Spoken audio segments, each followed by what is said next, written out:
de novo? Graça e paz.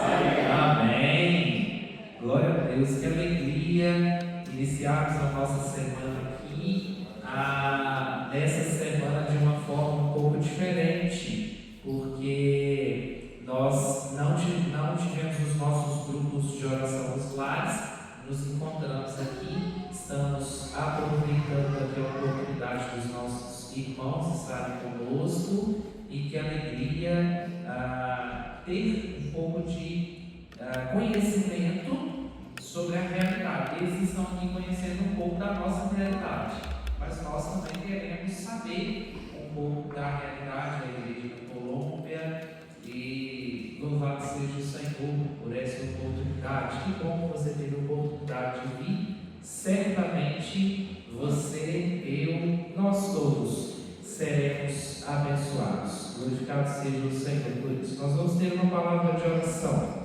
Nosso irmão Fernando vai nos dirigir nessa oração, agradecendo por esse dia, por essa oportunidade, pela oportunidade de ter os nossos irmãos aqui e pela oportunidade de nos reunirmos também nessa noite. Vamos orar com o nosso irmão Fernando.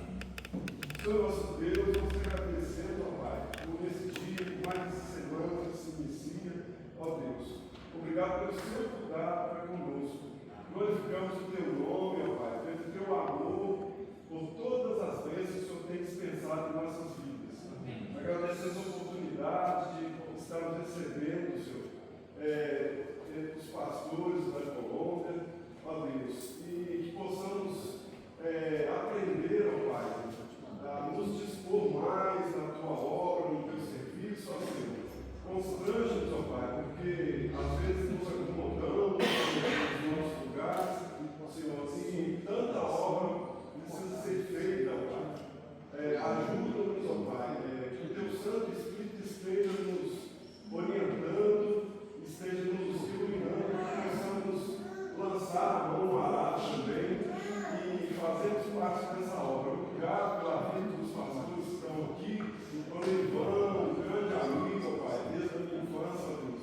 Obrigado pela vida dele, obrigado pela obra que ele está fazendo lá na Colômbia. Te agradecemos por todas as vezes que o Senhor tem derramado em nossas vidas. Nós te agradecemos essas coisas, o perdão do nosso pecado em nome de Jesus. Amém. Amém. Abra sua Bíblia comigo, por favor, em Apocalipse 15. Apocalipse 15.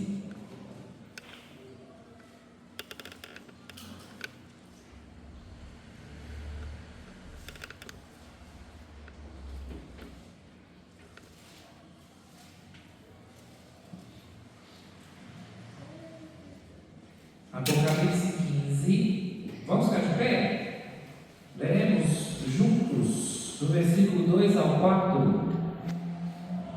Apocalipse 15, versículos 2 ao 4. Convido você a soltar bem a sua voz. Uma leitura bem forte, bem alegre neste momento. Vamos juntos? Leamos. Vi como que o mar de vidro mesclado de fogo, e os vencedores da besta, da sua imagem e do número do seu nome, que se achavam em pé no mar de vidro, tendo harpas de Deus, entoavam o cântico de Moisés, servo de Deus, e o cântico do Cordeiro, dizendo: grandes e admiráveis são as suas obras, Senhor Deus Todo-Poderoso. Justos e verdadeiros são os teus caminhos, ó Rei das nações. Quem não temerá e não glorificará o teu nome, ó Senhor? Pois só tu és santo. Por isso todas as nações virão e adorarão diante de ti, porque os teus atos de justiça se fizeram manifestos. Amém. Pode se assentar. Ó Rei das nações, nós servimos ao nosso Deus, que é de fato o Rei das nações. Louvado seja o Senhor, nosso Deus, Rei sobre todas as nações. Nós cremos de fato na obra de Cristo e cremos em salvos de toda raça, tribo, língua verdade bendita. Deus nos dê sempre a visão de que a obra de Cristo precisa ser apresentada, proclamada em todas as nações. Nós vamos louvar o Senhor nesse momento com 2 louvores.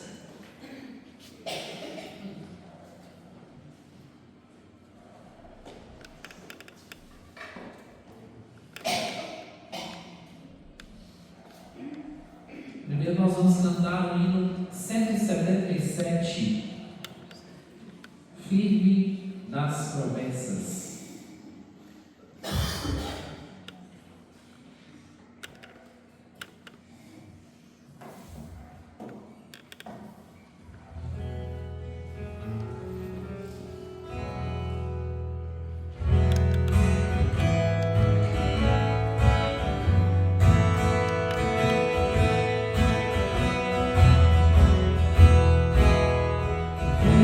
As promessas do Salvador.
Muito bom. Vamos, como é do conhecimento de todos, nós estamos recebendo os nossos irmãos e nesse momento eles estarão com a oportunidade. Reverendo Dionísio e Francisco Hernandes. Dionísio Ferreira. Quase falei. Até o fim eu aprendo. Tá? Vou passar a palavra para eles, nós vamos orar mais uma vez. Pedindo ao Senhor que seja um tempo, como nós já oramos com o nosso irmão Fernando, e seja um tempo de despertamento para nós, para a glória do Senhor. Pai, em nome de Jesus, nós pedimos ao Senhor que agora o Senhor nos confronte, ouvindo sobre uma nova realidade, uma realidade diferente, e nós sejamos confrontados pela Tua palavra. Louvamos ao Senhor pelos nossos irmãos, os pastores que aqui estão. Obrigado por o Senhor ter guardado, ter sustentado. Obrigado, Deus, porque o Senhor de fato é o Rei das nações. E em todas as nações o Senhor tem levantado sérios fiéis ao Senhor. Pelo que nós glorificamos ao Senhor. E pedimos que sejamos edificados e confrontados nesse momento e o teu nome seja glorificado sempre em nome de Jesus. Amém.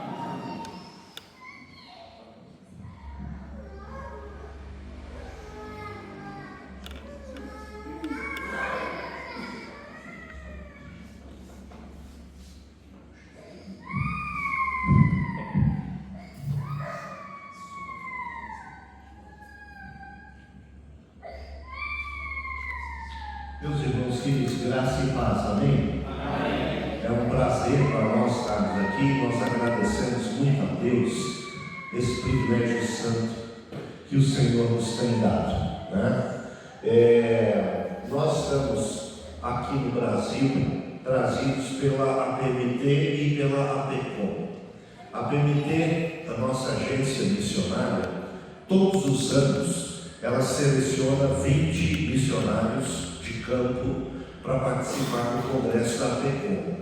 Então, cada missionário é selecionado uma vez só, ele vem um ano e volta depois, né? Mas esse ano nós fomos selecionados, eu e a Iete. A Iete não pôde vir porque, como ela dá aulas no seminário lá e trabalha como professora de planta, que a gente chama, ela deve tempo integral no seminário, então ela não teve como sair. Eu e o Reverendo Sisto somos professores de cátedra, a gente tem a liberação da saída, né?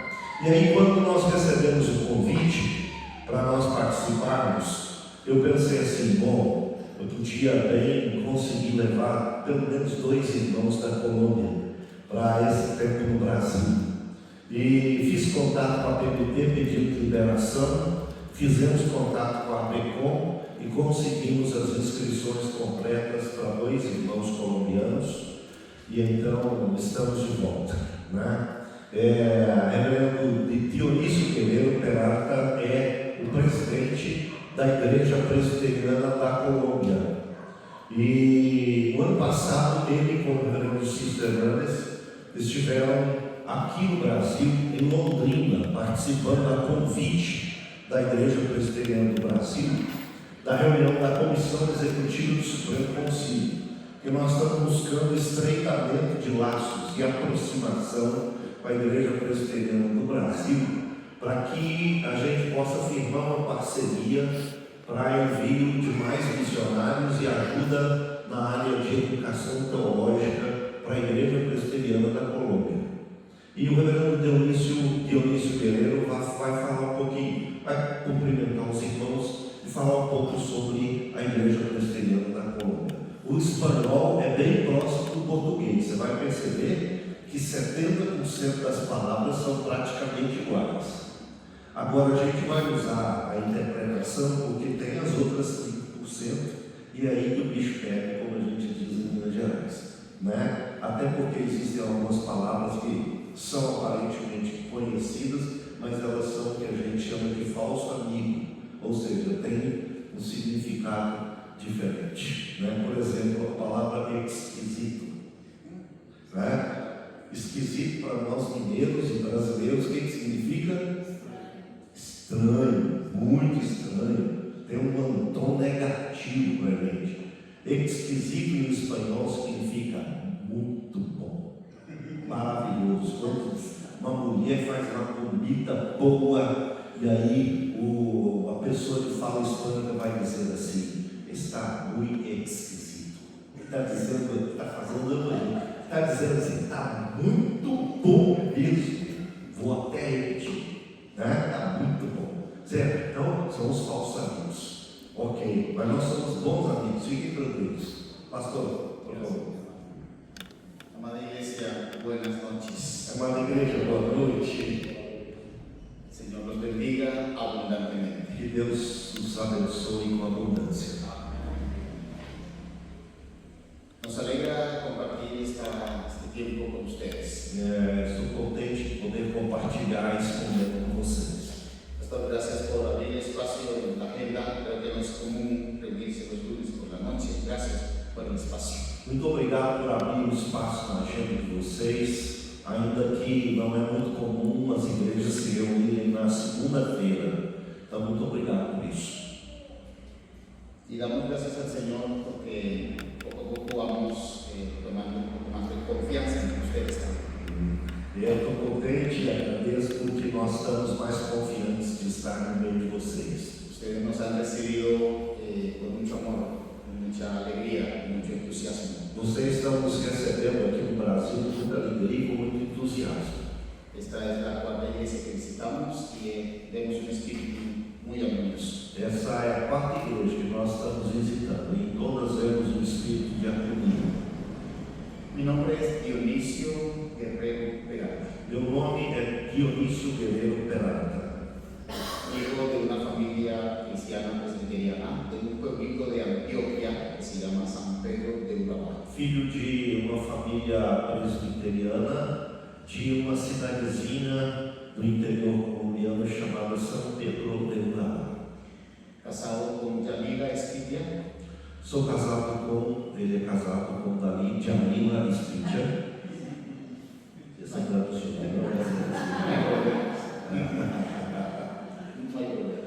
Ok.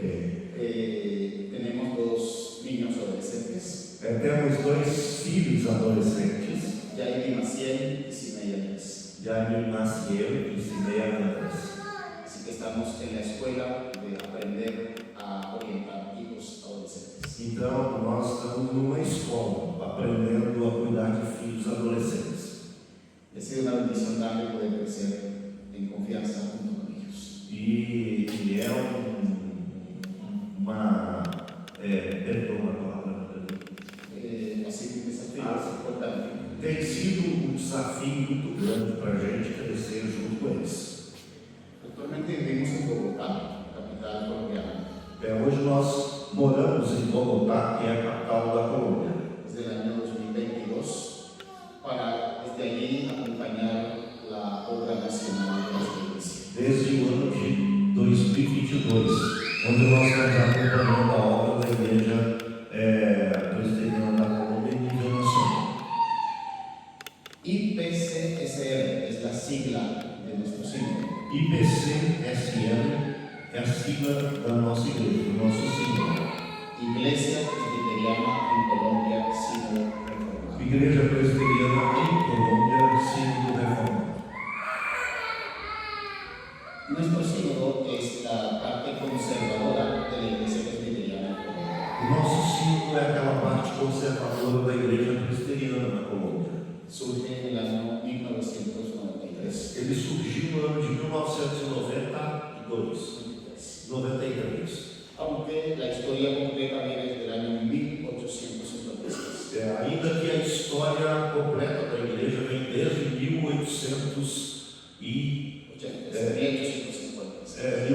1956. Desde 1993 el sínodo viene haciendo un trabajo de consolidación E desde 1993 o Sínodo vem fazendo um trabalho de consolidação en el componente doctrinal, administrativo, nas áreas da doutrina e da administração, desarrollando procesos de formación teológica, desenvolvendo processos de formação teológica reorientando la labor diaconal. e orientando o trabalho diaconal. Y hace unos 5 años venimos enfatizando la plantación de iglesias. E faz 5 anos que nós estamos enfatizando a área de plantação de igrejas. Queremos generar un movimiento de plantación de iglesias en este país. Nós queremos gerar, conscientizar um movimento de plantação de igrejas no nosso país. Y vemos que vamos por buen camino. E nós vemos que nós estamos no bom caminho. Nos hemos dado cuenta Nós nos damos conta que la obra del Señor entre la Iglesia Presbiteriana del Brasil que a obra da Igreja Presbiteriana do Brasil ha tenido un desarrollo muy visible y considerable. tem tido um desenvolvimento muito considerável. Y creo que podemos aprender mucho de ustedes. E nós cremos que podemos aprender muito com vocês. Y a la vez nos gustaría ir descubriendo cómo podemos acompañar y apoyarles. E também nós queremos ver a maneira como nós podemos apoiar vocês também. Una de las cosas que nos llama mucho la atención y necesitamos reenfocar Uma das coisas que nos chama a atenção, que a gente precisa dar um foco maior, tiene que ver con la formación de líderes tem a ver com a formação de liderança y una visión misionera bien estructurada. e uma visão missionária bem estruturada. La Iglesia Presbiteriana Colombiana A Igreja Presbiteriana Colombiana, perdió la visión misionera hace mucho rato ela perdeu a sua visão missionária há muito tempo. y el efecto del desarrollo ha sido poco. E o efeito disso, em termos de desenvolvimento missionário, tem sido pouquíssimo. Nuestro sínodo en el año 93 Nosso sínodo, em 1993, solo tenía 3 presbiterios. tinha apenas 3 presbitérios. Hoy Hoje, solo tenemos 6 presbiterios. só temos 6 presbitérios. En total, alrededor de 90 iglesias. No total, nós temos cerca de 90 igrejas. Unas 70 congregaciones u obras de implantación. E mais ou menos 70 congregações ou trabalhos sendo implantados En diferentes partes del país, en diferentes regiones del país. nas mais diferentes partes do país, das regiões do país. Tenemos presencia tanto en ciudad como en ciudades pequeñas y en el campo. Temos presenças nas grandes cidades, nas cidades pequenas e também na área rural. Pero necesitamos seguir fortaleciendo nuestra visión misionera y fortalecer también la formación de liderazgo. Mas precisamos continuar fortalecendo a nossa visão missionária e a formação de liderança. Y hemos venido también para pedir a ustedes oraciones por nosotros. Nós viemos aqui também para pedir que vocês orem por nós. En Colombia hay mucho individualismo. Na Colômbia existe muito individualismo, Es un problema desde dentro que afecta mucho. muitos problemas que a gente enfrenta. Desde fuera hay una fuerte presión de violencia. Fora do contexto da igreja, existe muita violência na Colômbia. Y estas realidades, para mencionar solamente dos, E essas realidades, só para mencionar duas, nos han afectado profundamente. têm afetado a igreja profundamente. Así que pedimos sus oraciones para poder avanzar con el Evangelio en nuestro país. Então, nós pedimos as orações de vocês pelo avanço da igreja do Evangelho no nosso país. Y como el pastor Iván decía hace poco, E como o pastor Ivan dizia ainda há pouco, también queremos buscar parcerías con ustedes. também queremos parceria com vocês. Hombres, mujeres o familias que nos ayuden a fortalecer la presencia del Evangelio en nuestro país. Homens, mulheres e famílias que nos ajudem a fortalecer a presença da igreja no país. Así que muchas gracias por recibirnos con amor Muito obrigado, então, por nos receberem com amor. y esperamos en el Señor poder seguir fortaleciéndonos en confianza y apoyo. E esperamos que o Senhor siga nos fortalecendo na esperança e e no amor. Muchas gracias. Muito obrigado. A usted, hermano. El evento Sisto va a tener la predicación, el estudio bíblico esta noche. Reverendo Cícero Hernandes Garcês, irmãos, casado também, tem 2 filhos, e vive em Medellín. Pastor Dionísio vive em Bogotá, ele vive em Medellín. Nós trabalhamos juntos na plantação da igreja El Faro, da igreja do Farol, lá em Medellín. E ele também é professor do Seminário Bíblico de Colômbia e tem a missão de trazer a palavra de Deus dos irmãos nessa noite preciosa. É meu irmão colombiano. Buenas noches, mis hermanos. Boa noite, meus irmãos. Yo me siento muy contento de estar esta noche con ustedes compartiendo este servicio. Eu estou muito feliz de estar com vocês essa noite compartilhando esse culto. De hecho, ya llevamos unos 3 días acá en este país y estamos pues sorprendidos, maravillados con la belleza de los paisajes de acá de este país. Nesses 3 dias que nós estamos aqui no Brasil, eu estou muito surpreso com as paisagens maravilhosas que eu tenho visto aqui nesse lugar. Pero también con la comida tan rica que se come. Mas também com a comida muito saborosa, meio esquisita. E a gente come por aqui. Exquisita en el sentido colombiano. Pero mucho más con la calidez, la gracia, la ternura de la gente. Mas muito mais com o acolhimento, com a graça e com a ternura do povo desse lugar.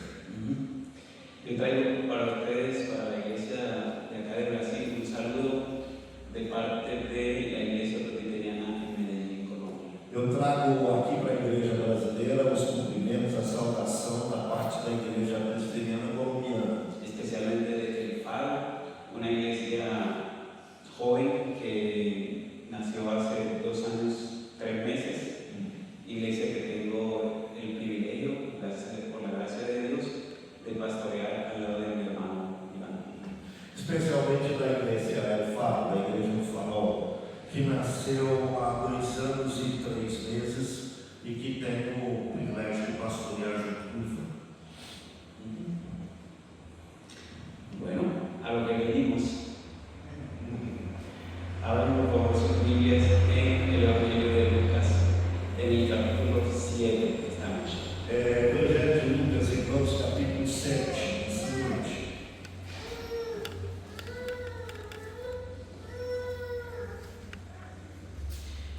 Y vamos a leer los versículos 11 al 17. Versículos 11 a 17. Lucas 7, 11 a 17. Vamos ler, irmãos, de maneira responsiva. Você aí na sua Bíblia, eu leio o versículo, vocês respondem com o seguinte: Em dia subsequente, dirigia-se Jesus a uma cidade chamada Naim, e iam com ele os seus discípulos e numerosa multidão. Como se aproximasse a porta da cidade, eis que saíam Pedro e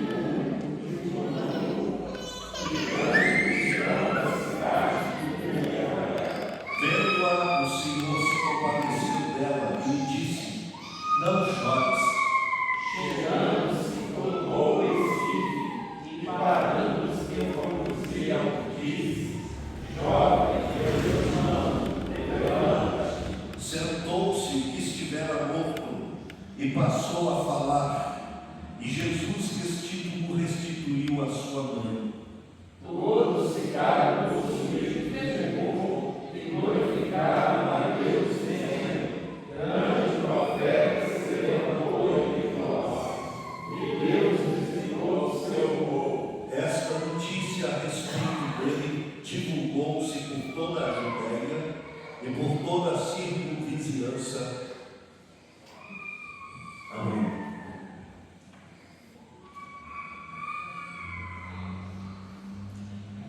¿Alguna vez ustedes han recuperado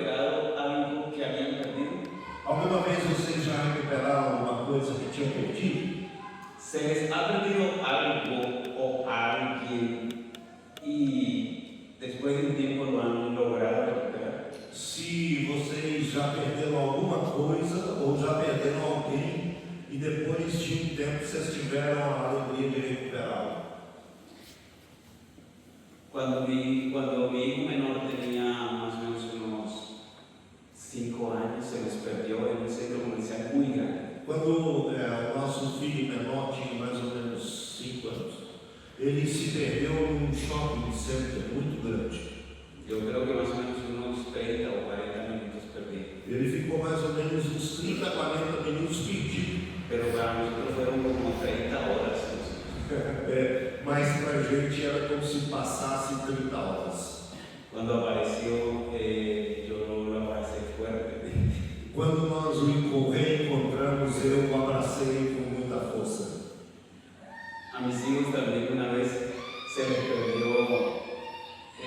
perdieron sus Biblias. E os meus filhos, uma certa vez, uma outra vez, perderam as suas Bíblias.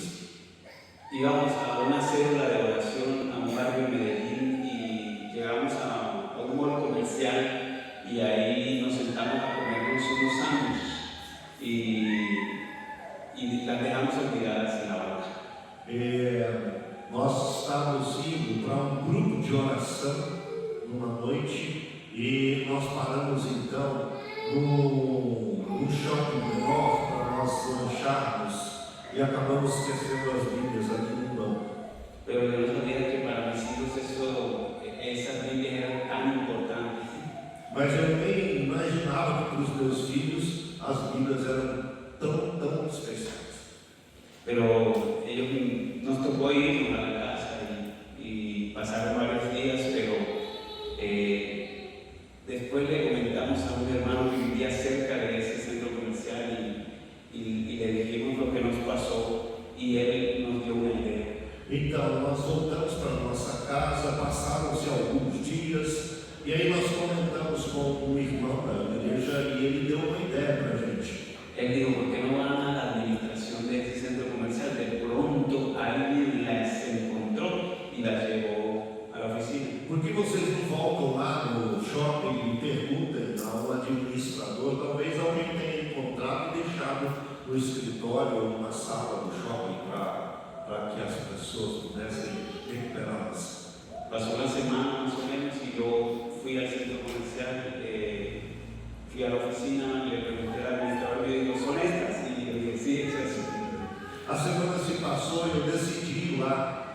E então cheguei e perguntei para a administração e alguém levantou as suas Bíblias e disse, são essas? Todavía yo tengo en mi memoria los rostros de mis hijos tan contentos porque aparecieron sus Biblias. Mas eu me lembro como se fosse hoje, quando eu mostrei para os meus filhos e eles estavam super contentes porque as Bíblias foram recuperadas. El Evangelio de Lucas Aqui no Evangelho de Lucas, cuenta sobre la angustia y el dolor de perder algo y luego la alegría y el gozo por encontrarlo. nos mostra a dor e a angústia de uma pessoa porque ela perdeu alguma coisa muito importante, mas ao mesmo tempo nos mostra a alegria dela porque foi recuperada. Ustedes saben que es en Lucas donde Jesús refiere 3 parábolas en las que una oveja, una moneda y un hijo se pierden. Vocês sabem que o Evangelho de Lucas nos mostra numa passagem 3 coisas que foram perdidas e que foram recuperadas: uma ovelha, uma moeda e uma pessoa. Pero que después aparece y la angustia se convierte en fiesta, en celebración por recuperar lo perdido. E depois que elas são encontradas, então essa angústia ela desaparece e a alegria aparece porque aquilo que estava perdido foi achado. Sí. Sin embargo, las 3 parábolas no son el único texto que menciona esto de lo perdido. Mas as 3 parábolas que eu disse a vocês não é o único texto da Bíblia que mostra coisas perdidas. Lo perdido es una palabra o una frase, lo perdido, muy importante en el Evangelio de Lucas. To apololos es la palabra griega. O perdido é uma palavra que tem uma importância muito grande no Evangelho de Lucas. To apóstolos. Apololos. A palavra no original significa o perdido. Hay una historia real que cuenta Lucas en la que una mujer pierde a su único hijo y por la poderosa intervención de Jesús ella lo recupera. Há uma história contada por Lucas, na qual uma mulher perde o seu único filho, mas Deus lhe dá graça de ver recuperar. El Señor lo arrebata de los fríos brazos de la muerte y lo devuelve a los temblorosos brazos de su madre. O Senhor tira o seu filho dos braços frios da morte e o devolve aos braços preciosos da sua mãe. Temblorosos de su madre. E temblor Brazos temblorosos de su madre. sim, de sua mãe. Yo quiero sugerir una estructura del pasaje que acabamos de leer. Eu quero sugerir para vocês uma estrutura dessa passagem que a gente leu nessa noite. Miren para sus Biblias. El versículo 11, yo pienso que puede ser como la introducción al milagro. Versículo 11, que eu penso que pode ser tomado como a introdução ao milagre. Los versículos 12 a 15 son el milagro como tal. Os versículos 12 a 15 narram exatamente o milagre como ele aconteceu. Y los versículos 16 y 17 son las reacciones al milagro. E os versículos 16 e 17 mostram as reações ao milagre. Quisiera que ahora vayamos sección por sección. Veamos primero la introducción al milagro, luego el milagro y luego las reacciones. ¿Está bien? Eu quero compartilhar com vocês cada uma dessas três sessões. A introdução ao milagre, depois o desenvolvimento desse milagre e a conclusão do milagre, as lições. Hay tres observaciones que se destacan en el versículo 11. Existem três observações que eu quero destacar no versículo 11. Allí se habla sobre el momento, el lugar y los personajes de la historia. Aqui Lucas nos fala sobre El momento, el lugar o lugar y los personajes de la historia. e sobre os personagens dessa história. En cuanto al momento, la Biblia dice, en la versión en español se puede leer, poco después. Quanto ao momento, na versão que nós lemos, a Bíblia usa a expressão pouco depois. Como dicen, É português en el día siguiente. siguiente. No dia seguinte. La palabra griega aquí para esa expresión al día siguiente es hexes. A palavra no original para dia seguinte é excess. Y Lucas es el único evangelista que usa esta palabra. E Lucas é o único evangelista que utiliza Aparece essa 5 veces en el Nuevo Testamento y las usa Lucas. e aparece 5 vezes no Novo Testamento só em Lucas.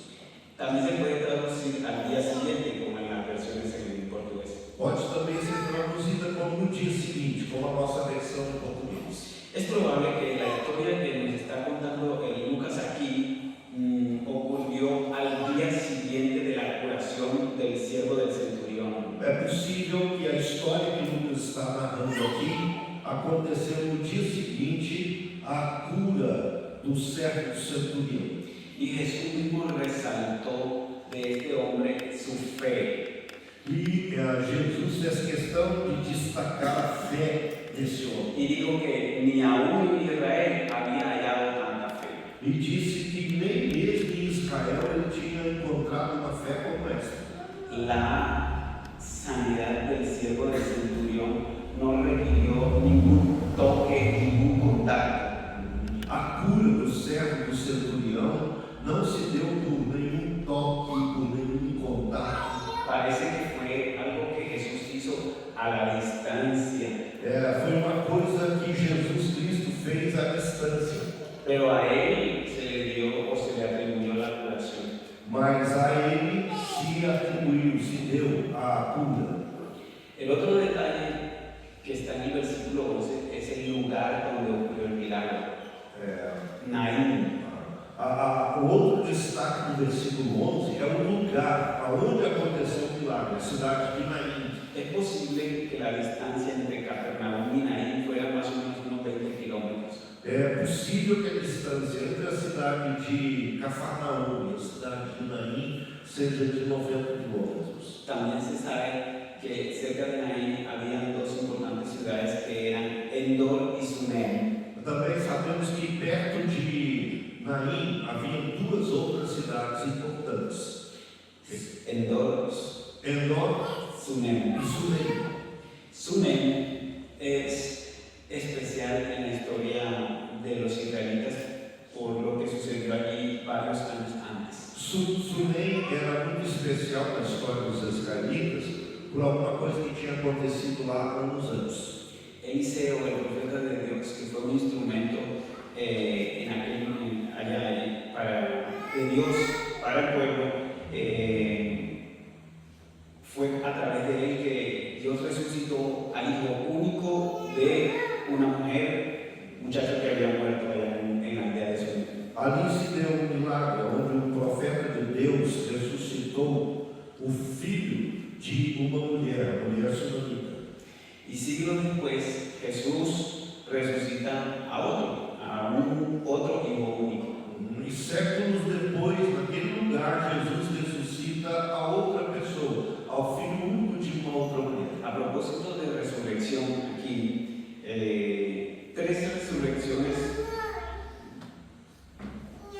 se relatan en el Nuevo Testamento. Quando a gente fala de ressurreição, 3 ressurreições são relatadas no Novo Testamento. La hija de Jairo, A filha de Jairo, Lázaro a Lázaro y el hijo de la viuda de Naín. e o filho da viúva de Naim.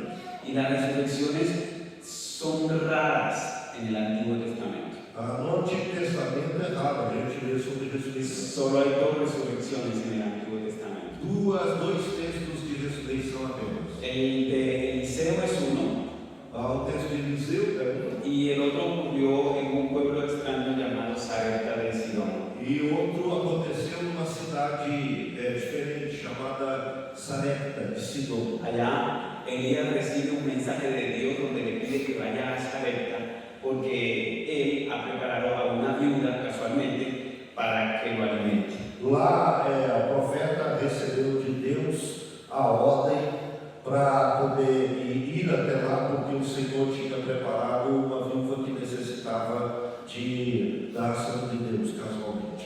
Esta mujer en un acto de fe le da de comer al profeta y después de eso su hijo único también muere.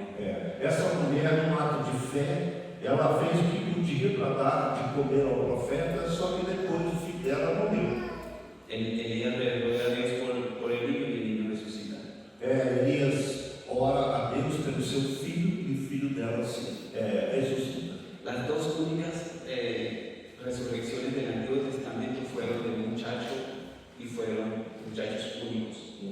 As duas ressurreições narradas no Antigo Testamento foram de rapazes e de meninos, e os 2 meninos ressuscitaram. Este tipo de historias así un poco trágicas se quedan grabadas en la memoria de la gente y yo creo que muy seguramente estaban grabadas en la memoria del pueblo judío. Só uma segunda correção da tradução anteriores. Na verdade, ele disse que as 2 ressurreições do Antigo Testamento foram de rapazes ou meninos e que os 2 eram filhos únicos. Tá? Bueno, Que este tipo de situaciones tan trágicas se quedan grabadas en la memoria de la gente y yo creo que muy seguramente estaban grabadas en la memoria del pueblo judío. Sim, ele disse que esses acontecimentos eles ficam para sempre gravados na mente das pessoas e com certeza até hoje está gravado na mente do povo judeu. Yo quisiera preguntar, ¿qué situaciones están grabadas en la memoria del pueblo brasileño? Eu quero perguntar quais situações difíceis estão gravadas, muito gravadas na memória do povo brasileiro. Por ejemplo, en la memoria del pueblo colombiano están grabadas unas situaciones tristes como la tragedia de Armero, donde desapareció un pueblo por completo. Por exemplo, na memória do povo brasileiro, na lembrança do povo colombiano, está gravada uma tragédia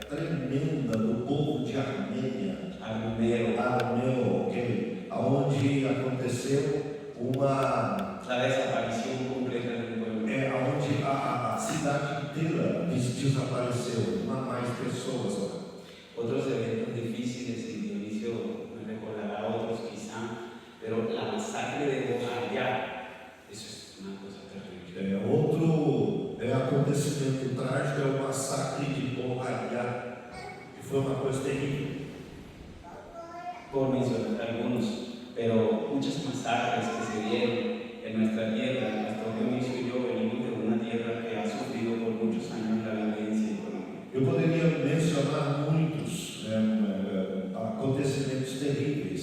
Por exemplo, eu e o pastor Dionísio, nós viemos de uma terra onde aconteceram muitas coisas trágicas. Nosotros tenemos algo, una tragedia, un suceso trágico en común, los colombianos y los brasileños. Y yo estaba llegando a Medellín en ese tiempo cuando ocurrió la tragedia del avión donde viajaba el chapecoense y murieron muchas personas. Eu estava me mudando para Medellín, chegando em Medellín, quando aconteceu uma tragédia que tem algo em comum entre colombianos e brasileiros, que foi o acidente trágico com o avião do time da Chapecoense. Medellín, a propósito, es una ciudad que en un tiempo, y todavía, no de pronto al mismo nivel, pero en un tiempo sufrió mucho la violencia en los tiempos de Pablo Escobar. Medellín é uma cidade que durante longos anos ela sofreu terrivelmente nas mãos de Pablo Escobar. De los problemas que la gente enfrenta, yo creo que la muerte es más grande. De todos os problemas que as pessoas enfrentam, irmãos, eu creio que a morte é o pior. Pero resucitar a alguien, mis hermanos, es la manifestación más grande también del poder de Dios. Mas ressuscitar alguém é a maior manifestação que a gente pode ver. Dios tiene en su agenda para sus hijos días en los que va a obrar y lugares específicos para obrar también. Deus tem na sua agenda dias em que Ele vai fazer alguma coisa e as pessoas que receberão essa ação especial dele nas suas vidas também. Entonces hemos hablado del momento y del lugar, pero pensemos también en los personajes. Ahí en el versículo 11 se dice cuáles son. Nós já falamos do momento e do lugar, mas agora a gente vai olhar para os personagens, no versículo 11. Sus discípulos y una gran multitud, esos son personajes importantes ahí. Os discípulos e a grande multidão são os personagens Y importantes. ellos estarán allí para ser testigos del poder de Dios. E eles estão aqui para serem testemunhas do poder de Deus. Ni los discípulos ni la multitud sabían por qué Jesús entró en esa ciudad. No sabían tampoco qué sucedería allí y que iba a pasar algo tan asombroso. Nem os discípulos e nem a multidão sabiam por que Jesus entrou naquela cidade. Eles nem imaginavam que ali ia acontecer uma coisa espantosa. Hasta aquí la introducción. Vamos a ver ahora algo sobre el milagro. Vimos a introdução, agora vamos entrar no milagre. Lucas describe a Jesús mostrando compasión por la necesidad de la vida. Lucas descreve Jesus mostrando sua compaixão diante da necessidade da vida. Y en el Evangelio de Lucas, Jesús siempre está cerca de los necesitados, de los marginados. E aqui no Evangelho de Lucas, Jesus está sempre perto dos necessitados e dos marginalizados. La historia de esta mujer cabe muy bien en la historia que Lucas cuenta en todo el Evangelio. A história dessa mulher se encaixa muito bem, toda a estrutura do que Lucas conta no Evangelho. En el versículo 12 se encuentran dos cortejos. Se encuentra Jesús con el cortejo fúnebre. Aqui em Lucas se encontram dois cortejos, ou seja, Jesus se encontrando com um cortejo fúnebre. Sí. En el versículo 13 Jesús reacciona cuando ve el dolor de la mujer. No versículo 13, Jesus reage quando ele vê o cortejo da mulher. Y en los versículos 14 y 15 está la respuesta que Jesús quería dar al ver el dolor de la mujer. E nos versículos 14 e 15 nós temos a resposta daquilo que Jesus faz ao ver a necessidade. El encuentro parece que fuera a veces una coincidencia que ocurrió por suerte, por coincidencia. Esse encontro parece, em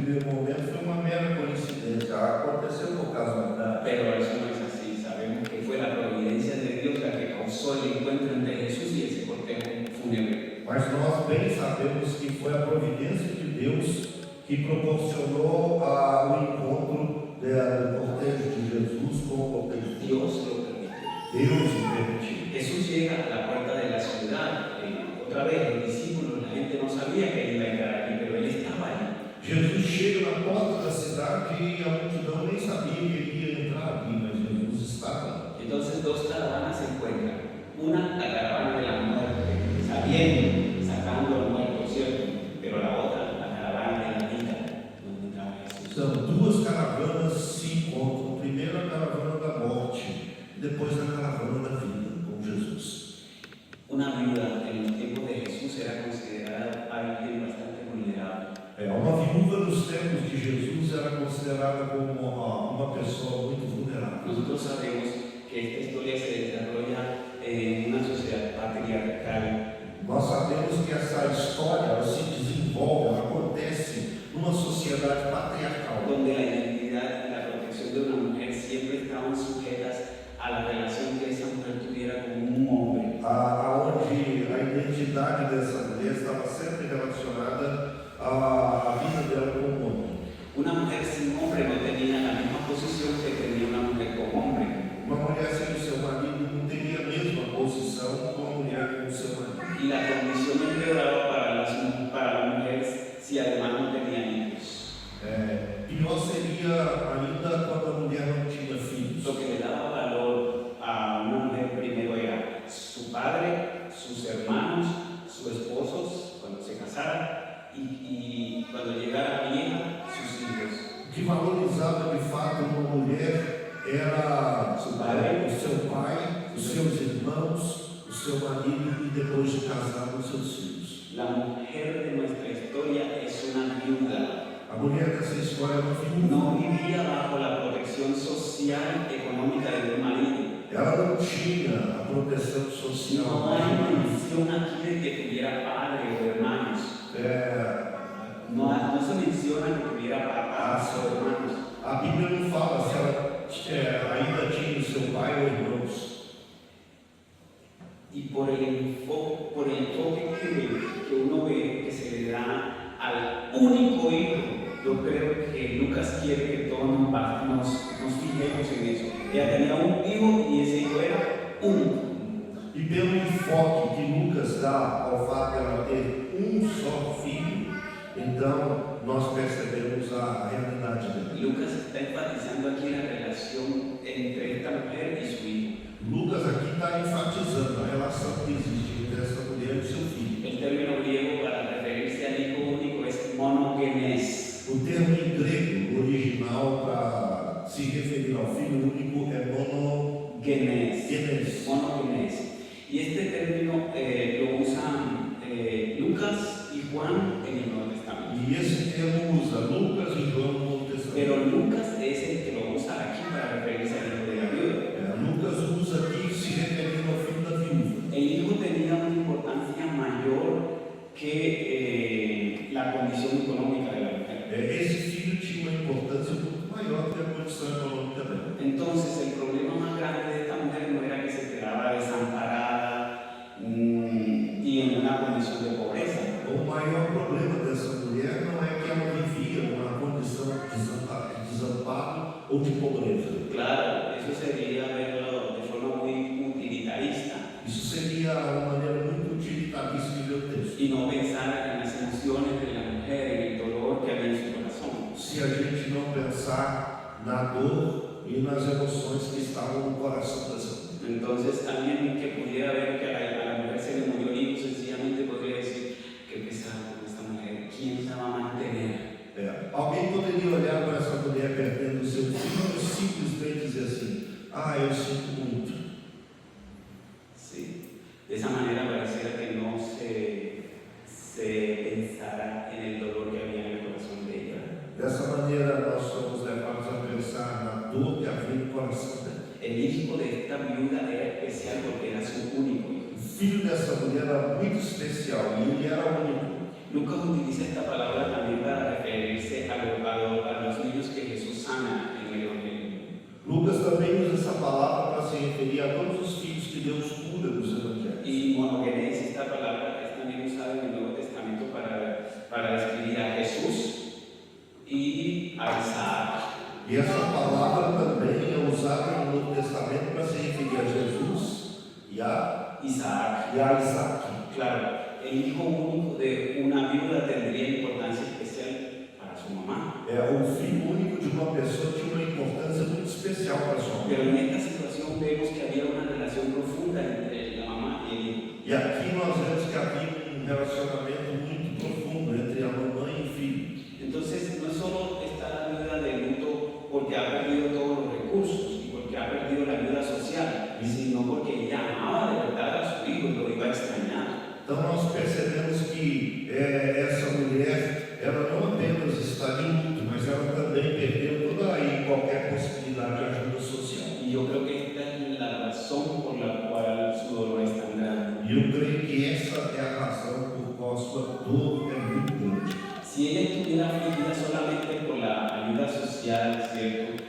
Sus problemas se habían podido resolver como un apoyo económico, como una indemnización. Bueno, perdiste a tu hijo, aquí tienes esta indemnización. Se ela tivesse preocupada apenas pela questão da ajuda social, é bem possível que à frente alguém se condoeria dela e ela poderia ter essa ajuda. En Colombia, mi país, hay muchas mujeres que han quedado, después de la violencia, han quedado viudas, unas, y otras huérfanas. Lá no meu país, na Colômbia, eu tenho conhecido muitas mulheres que ficaram viúvas e tenho conhecido muitas outras que ficaram órfãs. Y algunos que tienen el poder, lo único que piensan es sencillamente indemnizarlas, darles unos cuantos millones de pesos y más nada. E as pessoas que estão no poder, muitas vezes simplesmente pensam assim: a gente pode indenizar essas mulheres, dar para elas alguns milhões de pesos, e tudo bem, não faz mais nada. Só um minuto, eu penso que quando se diz milhões de pesos, há uma diferença muito grande entre milhões de pesos e reais. 1.000 pesos vale R$1,30. Las heridas emocionales de esta mujer eran profundas, que no se podían curar de otra manera, excepto con la presencia de Jesús. As feridas emocionais dessa mulher eram tão profundas que não se poderia curar de uma outra maneira senão com a presença preciosa de Jesus. Una pensión de por vida, una indemnización de parte del Estado, una casa, podrán ser intentos de reparación. Uma pensão, ou então uma indenização do Estado, ou uma casa para ela, poderia até parecer assim, algumas intenções de reparar a sua dor. Pero nunca reemplazarían la presencia de un hijo para una madre a la que le arrebatan el fruto de sus entrañas. Mas nunca representariam nem devolveriam a presença do seu filho, né, para aquela mãe que tanto ama. Solo Cristo. Só Jesus. La muerte del hijo la había dejado en un estado así desesperado. A morte do filho deixou aquela mãe no estado desesperado. Este es el estado de vulnerabilidad de las viudas en Israel y se ve a través de la Biblia en varios aspectos. O estado de desespero das viúvas em Israel se vê através de toda a Bíblia. Era el deber de un hombre casarse con la viuda de su hermano para perpetuar su nombre. Na Bíblia era dever de um homem casar com a viúva do seu irmão para dar continuidade à família. Y en las leyes de Israel se mandaba un cuidado particular hacia la gente vulnerable, entre ellos las viudas. E as leis de Israel, elas determinavam que... Un cuidado. Aí as leis de Israel determinavam cuidado às pessoas vulneráveis. Dios mismo era el que las defendía. Deus mesmo é que defendia essa mulher. Volvamos ahora a la Biblia para ver los versículos 13 y 14. Volte aí na sua Bíblia e veja os versículos 13 e 14. La Biblia dice que Jesús al verla tuvo compasión de ella. A Bíblia diz que Jesus teve compaixão dela. Y el objeto de esta compasión aquí es una mujer y es viuda, ella va a enterrar a su hijo. O objeto da sua compaixão é uma mulher que é viúva e que vai enterrar o seu filho. Aquí no dice que ella dijera algo, esta viuda está callada, no dice nada. Aqui não diz digo nada, ela está calada. Y lo que sí dice es que ella camina y que hay gente que la acompaña. E o que nos diz é que ela está caminhando, que a multidão está acompanhando ela. Eso se dirige a ella con palabras muy importantes. Me gustaría que miremos un poquito. Jesus ele se dirige a ela com palavras importantes, eu quero chamar a atenção para isso. Primero se dirige a la mujer y después se dirige al joven muerto. Primeiro ele se dirige à mulher, depois ele se volta para o jovem morto. La primera cosa que Jesús le dijo a la mujer fue: no llores. A primeira coisa que Jesus disse para a mulher é isso: não chores. Jesús tuvo piedad del dolor de la mujer. Jesus teve piedade da dor dela. La escena es como aquella cuando Jesús fue crucificado y sepultado, cuando los varones con vestiduras resplandecientes le dicen a las mujeres: ¿por qué buscan entre los muertos al que vive? E o que a gente entende aqui é a mesma coisa de quando Jesus foi morto e crucificado e morto, e quando as mulheres vão lá ao sepulcro, o anjo pergunta: por que vocês buscam entre os mortos ao que vive? O mejor, cuando Jesús se acerca a María Magdalena y le dice: mujer, ¿por qué lloras? ¿A quién buscas? Ou então quando Jesus se aproxima de Maria Madalena e diz assim: por que você chora? Por que chora? Quem você busca?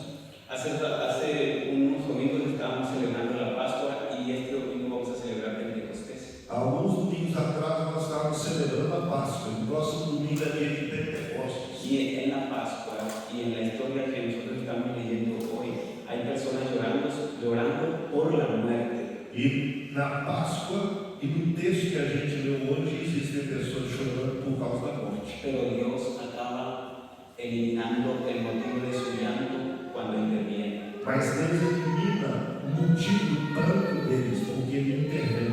Entonces Jesús respondió a las necesidades emocionales y también económicas de la mujer. Então Jesus respondeu às necessidades emocionais e financeiras. Él se compadeció por la viuda, Ele se compadeceu dela. responde a la tragedia social y también responde con compasión. Respondeu à tragédia social com compaixão.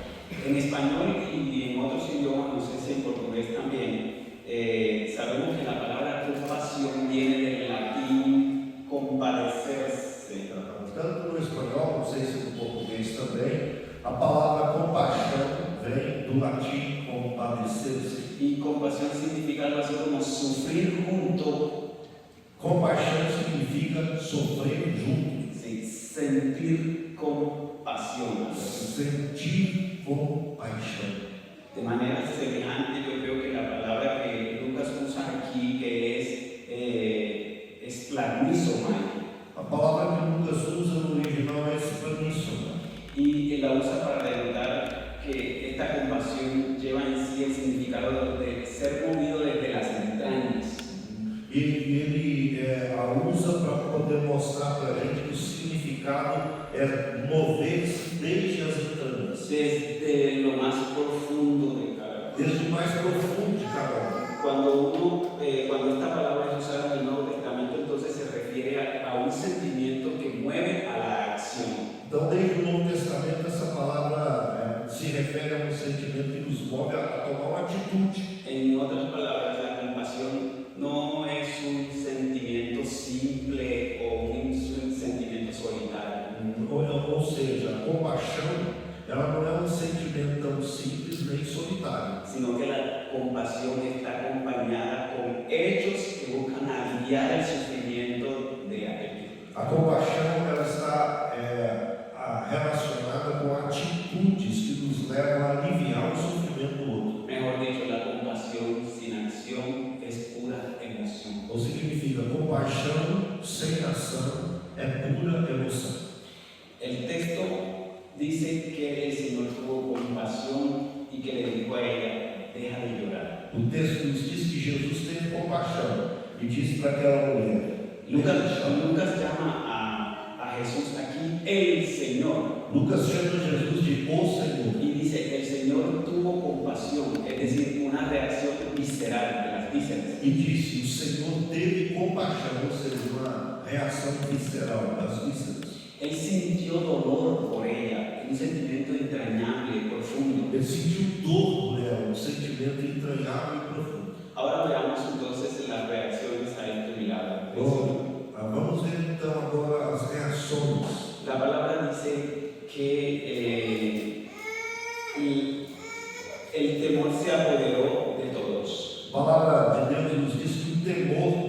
tomou conta de todas as pessoas. El temor del versículo 16 es más una reacción de asombro por el milagro. O temor, segundo o versículo 16, é muito mais uma reação de assombro por causa do milagre. Este temor no es el tipo de emoción que asusta y que aleja, Esse temor não é aquele tipo de reação que assusta, sino el asombro que inspira adoración. mas é o assombro que inspira a reação.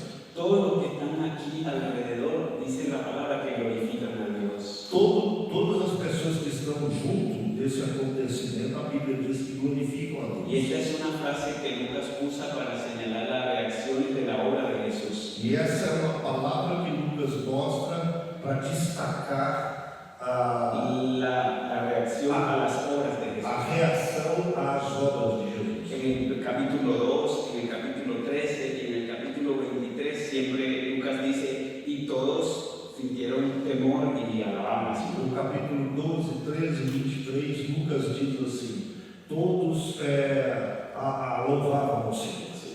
El pueblo clama a Dios y dice, Dios ha visitado a su pueblo. O povo está clamando a Deus e dizendo assim: o Senhor visitou o seu povo. Y este verbo también es usado en Zacarías y ahora también en Lucas también, capítulo 1. Esse verbo se utiliza em Zacarias e agora em Lucas. Se describe entonces la redención de Israel que está anunciada por el Hijo, y ahí lo vemos en Lucas 1. Então aqui a gente vê a redenção de Israel anunciada pelo Filho. A través de la compasión de Jesús y de sus acciones a favor de esta mujer, el pueblo reconoce la presencia de Dios. Por meio das reações do povo, nós vemos aqui o povo.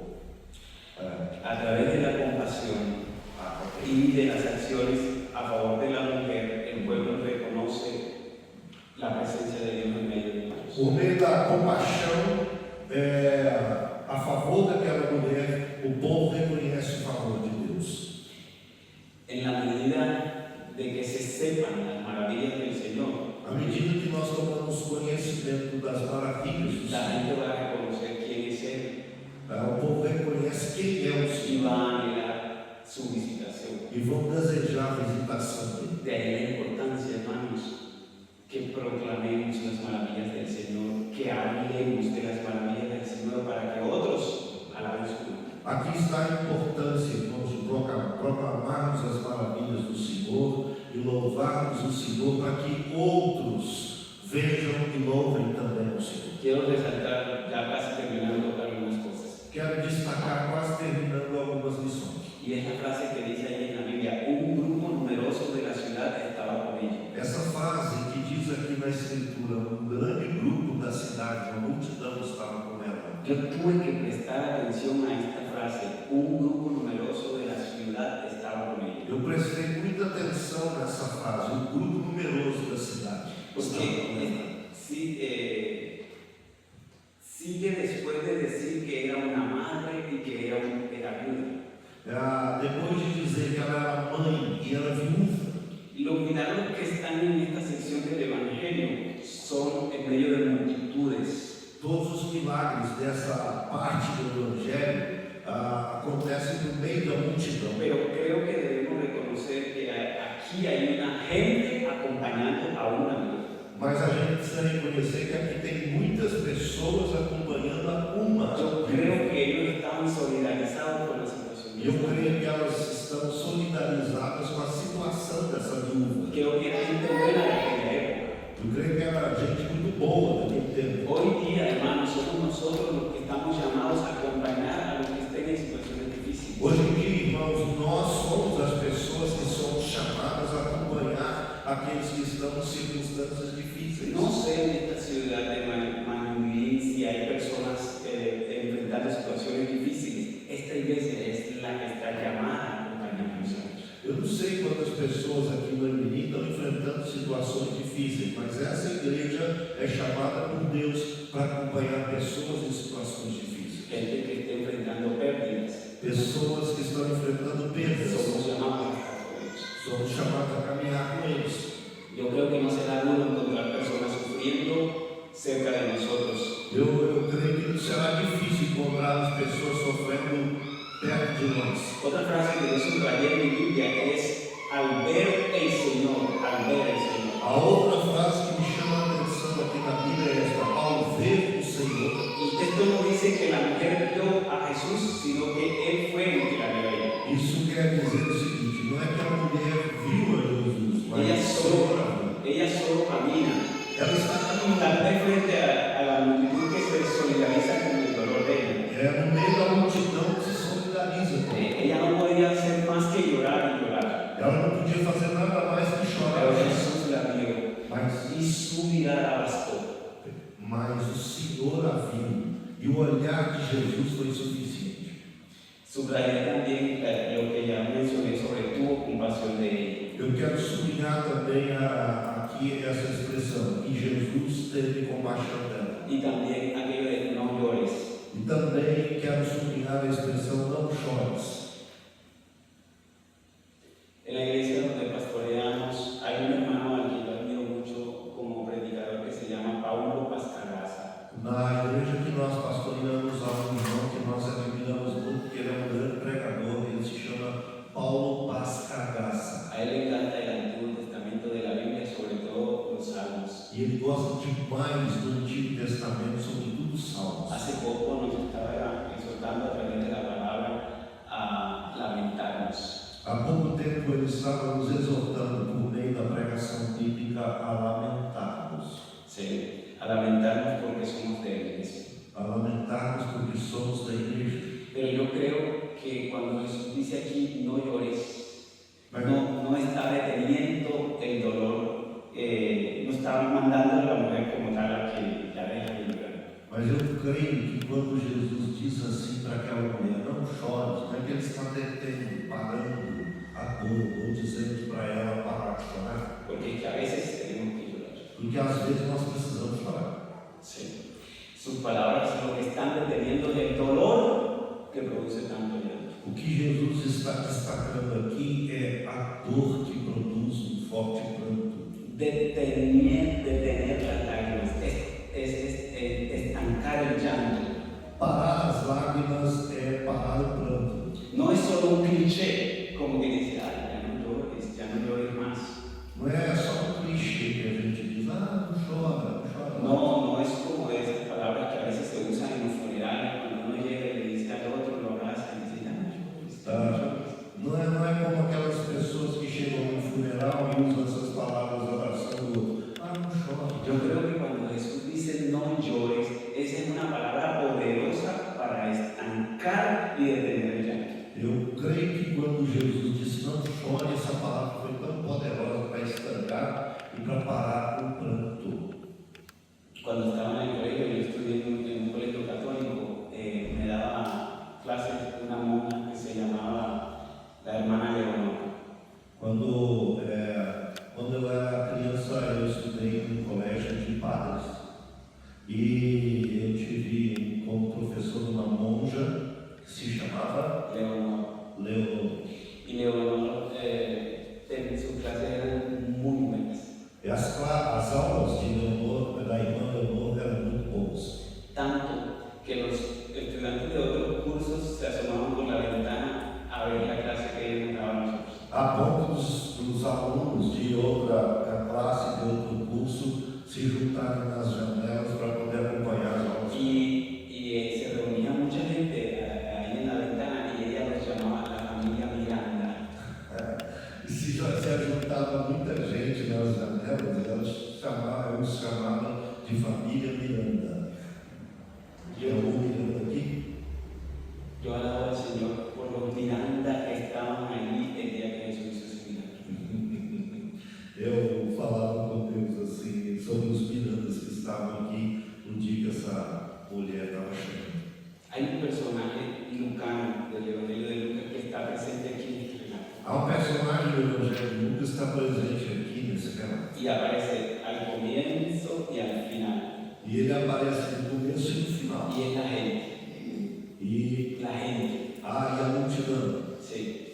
Ellos acompañan a Jesús y a sus discípulos. A multidão acompanha Jesus e os discípulos. Ellos también están con la viuda yendo a enterrar a Eles estão também com Jesus e eles estão também com a viúva e vão enterrar o seu corpo. Y son ellos los que al final levantan un canto. E são eles que no final levantam um canto. Gloria a Dios por los Miranda. Glória a Deus pelos Mirandas.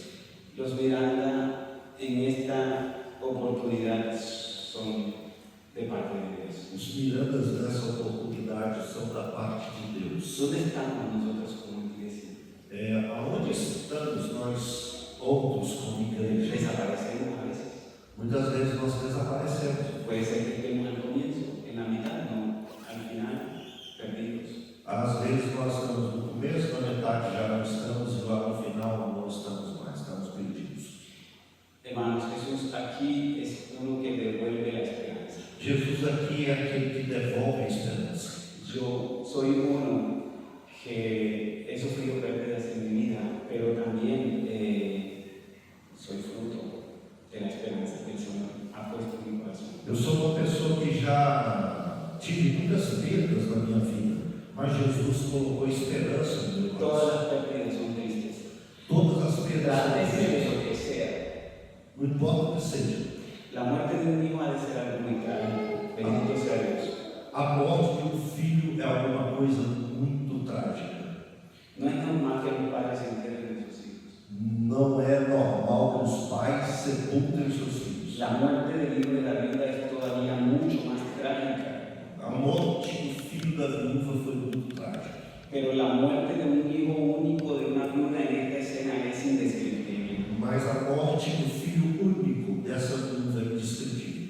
Como lo dijimos, Jesús llega y arrebata al muchacho de los brazos de la muerte a los brazos de la mujer. Como vimos aqui, Jesus chega e ele tira, ele arrebata o filho dos braços da morte e coloca o filho vivo nos braços da La morte. Biblia dice que el muchacho se incorporó A Bíblia diz que o rapaz se y incorporou empezó a hablar. e começou a falar. ¿Qué estarían diciendo? O que será que está ¿Qué dizendo? creen ustedes que empezó a hablar el muchacho? O que vocês pensam que ele começou a falar? No sé. Pero el llanto paró. Mas o pranto parou. La alegría volvió. A alegria La voltou. esperanza retornó. A esperança retornou. La esperanza desde las montañas nació como el sol trayendo luz a una madre afligida. A esperança desde as montanhas, ela nasceu trazendo luz para aquela mãe ferida. Quise decirlo como un poema. Como um poema. Tenemos esperanza. Tenhamos esperança, meus irmãos. Jesús siempre nos trae esperanza, pero una esperanza viva. Jesus sempre nos traz esperança, mas uma esperança viva. Porque Él tiene una profunda comprensión, tiene una infinita sabiduría. Porque Ele compreende profundamente e tem uma sabedoria infinita. Él es nuestro glorioso Salvador, Él es nuestro Redentor. Ele é o nosso glorioso Salvador e o nosso Redentor. Jesús está proclamando públicamente aquí a Él mismo como un profeta. Jesus está proclamando aqui publicamente a Ele mesmo como um profeta. El milagro entonces produce gloria y honra para Dios. Um milagre produz honra e glória para Deus. Y es que todo lo que Jesús hace tiene ese propósito, que le demos la gloria y que le demos la honra solo a Él. Tudo que Jesus faz tem um propósito, que a gente dê a honra e a glória somente a Ele. Que el Señor nos bendiga a todos. E o Senhor abençoe vocês, irmãos. Permítanme orar esta noche. Me permitam orar por vocês. Señor, Senhor, hoy te agradecemos por tu palabra santa hoje te agradecemos pela Tua palavra y por las maneras como nos desafías a través de ellas. e pelas maneiras como o Senhor nos desafia por meio delas. A esta iglesia en particular, Señor, quizá tú quieras animarla a estar siempre al lado de quienes necesitan de tu amor. Para essa igreja em particular, Senhor, quero que o Senhor se anime a motivá-la a estar sempre ao lado dos necessitados. En esta ciudad de Mayumirín es posible que haya personas sufriendo también, Aqui nessa cidade de Manhumirim é possível que tenha pessoas sofrendo muito também, que necesiten nada más que tu presencia para que se detenga el dolor que hay en sus corazones. e que precisam de mais da Tua presença para que se detenha a dor forte que está nos seus corações. Señor, yo oro para que esta iglesia no desaparezca, sino que esté presente en la necesidad de todos a su alrededor. Senhor, eu oro para que essa igreja não desapareça, não omita o seu trabalho, mas que ela esteja presente para atender as necessidades de todos ao seu redor. Hoy mientras estábamos desde la cruz, allá en lo alto de esta ciudad, veíamos toda la ciudad, Señor, y yo pensaba en las muchas personas que todavía necesitan conocer de ti. Hoje mesmo, Senhor, nós estávamos lá no Cruzeiro e eu olhava de lá essa cidade e pensava em todas as pessoas que vivem aqui, as necessidades delas. Yo oro para que esta iglesia, su pastor, sus ancianos, los líderes y todos los creyentes que se congregan aquí se dispongan, Señor, a ser instrumentos tuyos para llevar tu amor. Senhor, eu oro para que nessa igreja o seu pastor, os presbíteros e todas as pessoas que congregam aqui tenham disposição de levar o teu amor a essa cidade. Señor, haz que ellos sientan compasión de eso, que se muevan sus entrañas de lo más adentro. Que essa igreja tenha compaixão, ó Deus, desde as suas entranhas. Y se cumpla tu propósito en cada hermano de esta iglesia. E que se cumpra o propósito do Senhor em cada irmão nessa igreja. Te bendigo y te alabo en el nombre de Jesucristo. Amén. Sim, Senhor, eu te adoro e me alegro em nome de Jesus. Amém. Amén. Muito obrigado, hermanos. Graças, irmãos.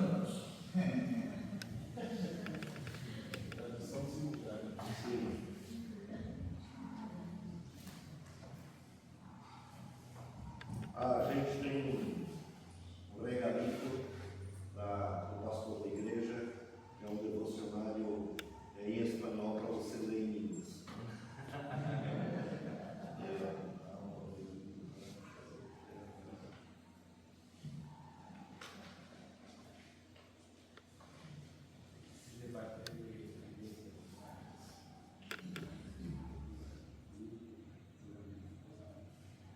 Esse aí é na parte da igreja El Faro. Ai, gente, que chique, eu tô dando presente apresentando a igreja. Muito obrigado. Esse aqui dá para compartilhar. Muito obrigado, gente. Graças.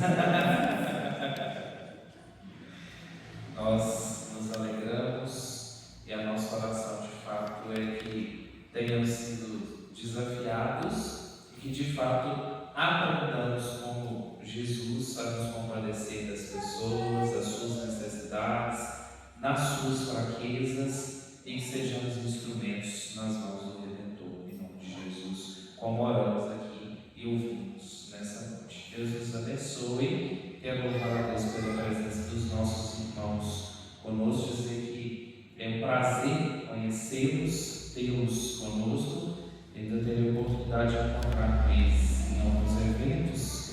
Nós estamos organizando um café com alguns pastores aqui do Presbitério Leste de Minas para que nós todos, aqueles que puderem, tenhamos um momento com eles também, na quinta-feira, ora para que seja também um tempo especial, tá bom? No mais, irmãos, Deus abençoe a vida de vocês, obrigado pela sua presença. Quero só lembrar aos irmãos, na quarta-feira nós teremos o nosso estudo bíblico, retornando ao nosso panorama bíblico. Essa semana estudaremos 2 Crônicas, então você está convidado e convocado a participar, tá bom? Lembrando também que no próximo fim de semana nós teremos o culto de Santa Ceia, será de manhã, ok? Pastor, a Santa Ceia foi mais no fim de maio, porque no mês de maio a gente mudou, mas retornamos agora no segundo domingo. Então, próximo domingo, às 9 horas, nós teremos nosso culto de adoração ao Senhor com a ministração da Santa Ceia, se o Senhor assim nos permitir. E às 19 horas e 30 minutos, nos reuniremos, inclusive para agradecer a Deus pela vida da nossa SAF, tá bom? Deus nos abençoe. Pastor Ivan, conduz-nos a volta para que eles tenham a oportunidade de cumprimentar a todos os irmãos. E nós temos ali um cafezinho só para a gente dar uma esquentadinha também, tá bom? Muito obrigado, irmãos. Deus abençoe, em nome de Jesus.